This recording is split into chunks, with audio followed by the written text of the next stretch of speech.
на поезд, на год, Каждое слово от чистого сердца. Нежданным гостям маленький Берс рад так же, как и новогодним подаркам. Мальчик родился с диагнозом спина бифида, то есть расщепление позвоночника. Сегодня для сказочных персонажей он демонстрирует свои умения читать стихи и незаурядные навыки управления коляской. Кинда, Аленка, шоколадки там, еще. А почему тебе Новый год нравится?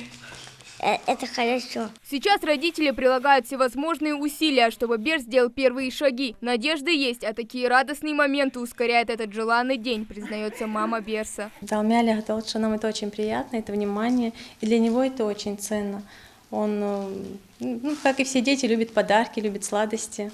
И я думаю, ему это тоже очень понравилось. А вот Магомед Арчаков увидеть гостей не может, зато он отлично их слышит и, самое главное, чувствует. У мальчика ДЦП, полное отсутствие зрения и эпилепсия. Однако, несмотря на все эти трудности, его мама не сдается. Правильный уход за ребенком и полное внимание. Мальчик в скором временем пойдет на поправку. Женщина верит в это. Больше всего любит, чтобы его ласкали, чтобы с ним много разговаривали. Кушать любит. Вот, машаллах. Вот так вот. Что бы вы пожелали детишкам Новый год, который также будет? Цумугиш молодого сага бережет алорсон.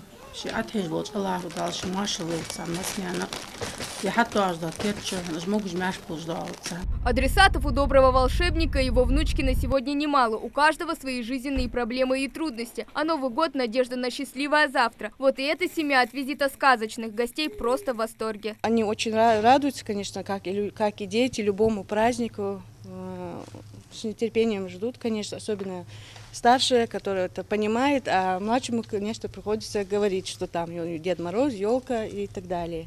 Очень рады празднику, спасибо, что вы пришли, поздравили их, обратили внимание на таких детей. Волшебная оккупация Деда Мороза и Снегурочки. Поздравить и подарить сладкий презент каждому, кто больше всего этого заслуживает. Вот самое главное правило в канун Нового года. Новый год – время исполнения желаний. Благотворительные акции в последний месяц уходящего года стали такими же традиционными, как и сам праздник. Одна из таких – елка желаний. Вот только на елку желания вешать не нужно. Детишки заранее отправили письма в администрацию главы республики. Телефоны, планшеты, сладости и игрушки. Самые разнообразные детские пожелания были исполнены в преддверии Нового года. Первая в очереди Ясмина Хаутиева. Девочка загадала на Новый год планшет, вот только самой ее дома не было. Сейчас она в больнице, однако желанный презент с удовольствием забрала младшая сестра. Приятно тебе, Амина, что пришли к тебе, а? Приятно. Елка желаний – это традиционная акция, проходимая по всей стране в преддверии Нового года в рамках всероссийского проекта «Мечтай со мной», входящий в президентскую платформу «Россия – страна возможностей». Администрация города Малгобека присоединилась к участникам и начала миссию по исполнению детских желаний. И сейчас мы все на самом деле в преддверии Нового года. Любой человек хочет, чтобы следующий год был лучше предыдущего, и исполняли желания. Естественно, для детей, для школьников, значит, особенно категории, которые относятся малоимущие, многодетные семьи, инвалиды.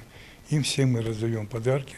Волшебство по силам каждому. До самого сказочного и любимого праздника осталось совсем немного, а значит, есть еще время поделиться чудом с теми, кто так этого ждет.